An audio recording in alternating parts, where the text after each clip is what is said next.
Okay dear students, तो पिछले video में हम लोग ये दो पैराग्राफ हम कवर कर चुके थे। ओके, अब इस वीडियो में हम लोग यहाँ से समझेंगे। उसके बाद ये पूरा मैं आपको ये फिगर आपको समझाऊंगा।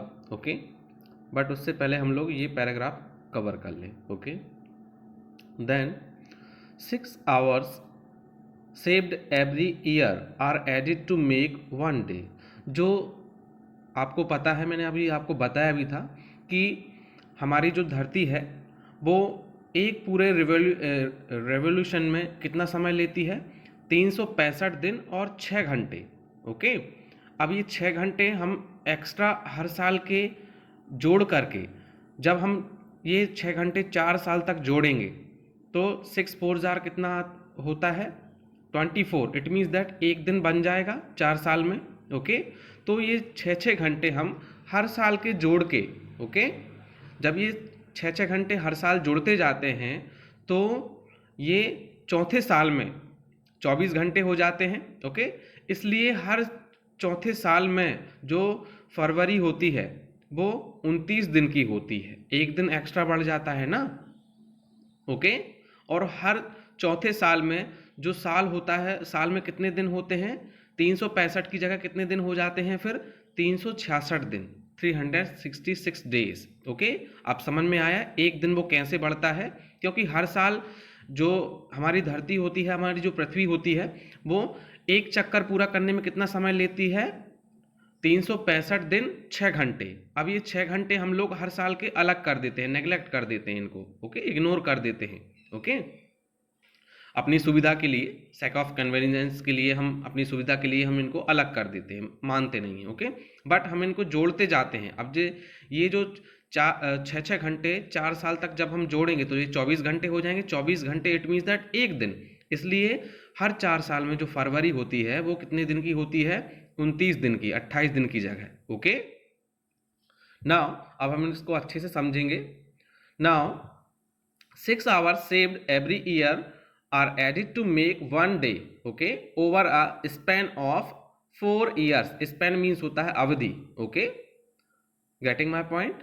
तो इसको हम हिंदी में समझेंगे, मैंने आपको समझा भी दिया है बट आपको मैं शुद्ध हिंदी में भी समझा देता हूँ इसको, कि 4 वर्षों में जो प्रत्येक वर्ष के बचे हुए 6 घंटे मिलकर क्या करते हैं, 6 घंटे मतलब यदि हम 6 घंटों को मिलाएंगे, ओके, 4 वर्षों के, तो 6 घंटे जब मिलेंगे 4 वर्षों तक, इट मीन्स दैट एक दिन, ओके, एक दिन 24 घंटे के बराबर हो जाते हैं। Okay, now this surplus day is added to the month of February. Okay, अभी मैंने आपको यही समझाया था कि जो 6 घंटे आपके एक्स्ट्रा हो रहे हैं हर साल के, ऐसे 4 साल के 6 घंटे मिला करके 24 घंटे हो जाते हैं।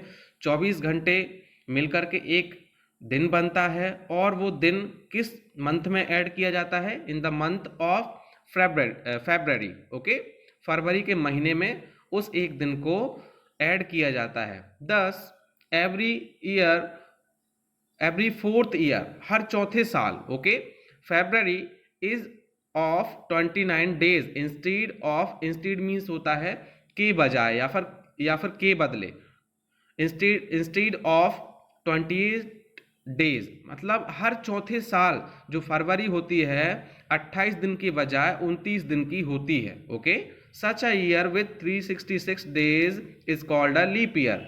और ऐसा वर्ष जिसमें 366 दिन होते हैं, उस वर्ष को हम क्या बोलते हैं, लीप वर्ष। Okay, getting my point. Now find out when will be the next leap year be. अब आपको पता करना है कि अगला लीप वर्ष कब होगा। ओके, आपको पता ही है, जिसमें फरवरी कितने दिन की होती है, 29 दिन की।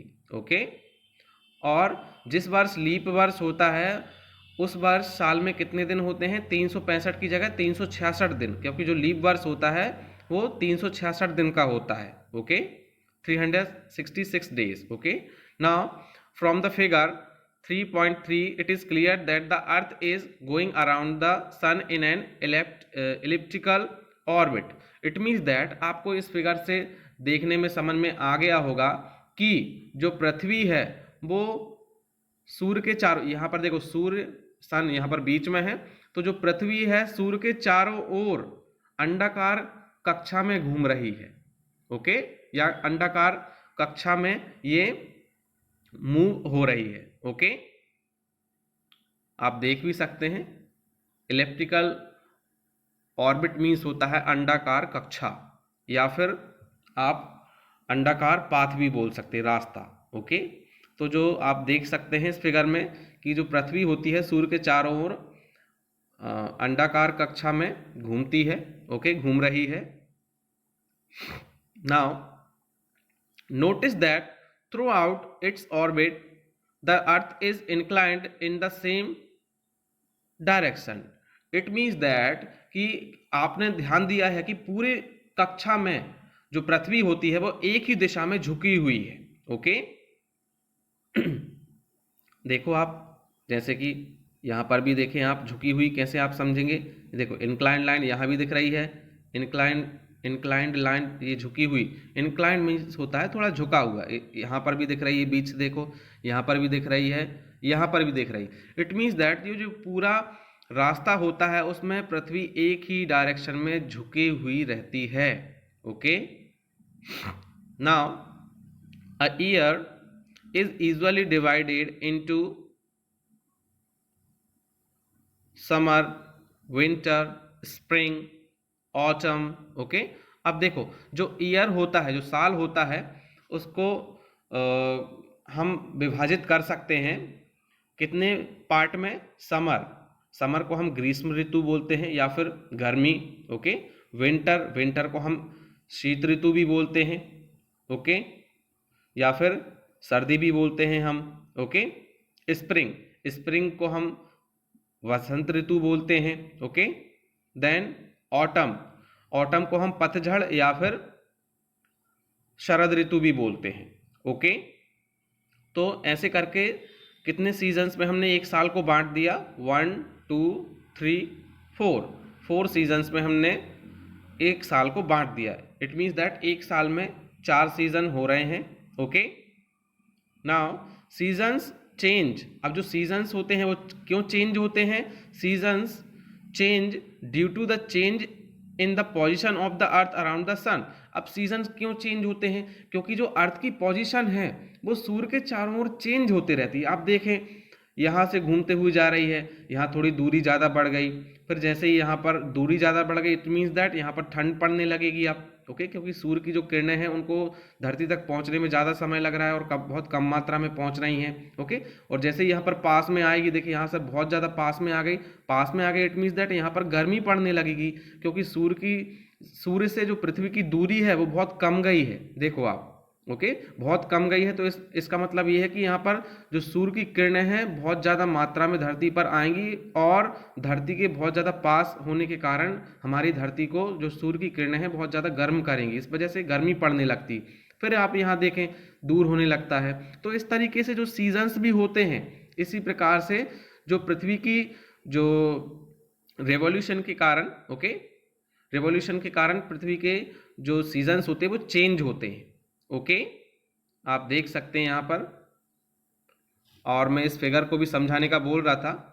Revolution of the earth and seasons, पृथ्वी का परिक्रमण और मौसम। ओके, या फिर ऋतुएं। नाउ अब हम देखेंगे, इसको समझने की कोशिश करेंगे। यहाँ पर देखिए सन बीच में है।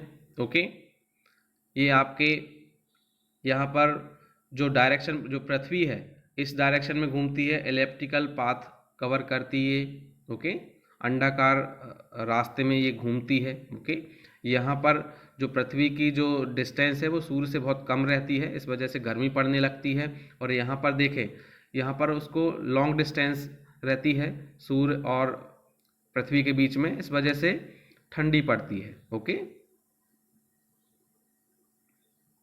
देख सकते हैं आप। नाउ इसी तरीके से जो अर्थ होती है वो मूव होती है, तो उस वजह से क्या होता है, ऋतुएं चेंज होती हैं, मौसम चेंज होते हैं। ओके, अब इसके बाद का हम लोग जो है वो नेक्स्ट वीडियो में कवर करेंगे। ओके, बट यहाँ पर एक ध्यान देने वाली बात यहाँ पर भी है, ऊपर साइड आपको एक फैक्ट दिया गया है। ओके, इसको ध्यान से समझना है आपको। डू यू नो, क्या आप जानते हैं? ओके, द एंशियंट मीन्स होता है प्राचीन। इंडियन एस्ट्रोनोमर, एस्ट्रोनोमर मीन्स होता है खगोल विज्ञानी या फिर खगोल शास्त्री। ओके, जिसको अंतरिक्ष का ज्ञान हो। Okay, the ancient Indian astronomer Aryabhata had stated that, उन्होंने बोला था कि द अर्थ इज राउंड, जो पृथ्वी है वो गोल है, and rotates on its own axis, और अपने खुद के अक्ष पर कैसी होती है? घूमती रहती है। रोटेट मीन्स अपनी जगह पर खड़े रहना और घूमते रहना। ये किसने बोला था? एक भारतीय खगोल शास्त्री थे आर्यभट्ट, उन्होंने बोला था। ओके, तो आपको ये सब चीज़ें आई थिंक मैंने पूरे पेज का कवर कर दिया है। तो आपको कुछ भी डाउट्स हो तो आप पूछ सकते हैं। Okay, so for today thank you for watching this video, और इसके बाद का जो हम कंटेंट है वो नेक्स्ट क्लास में कवर करेंगे।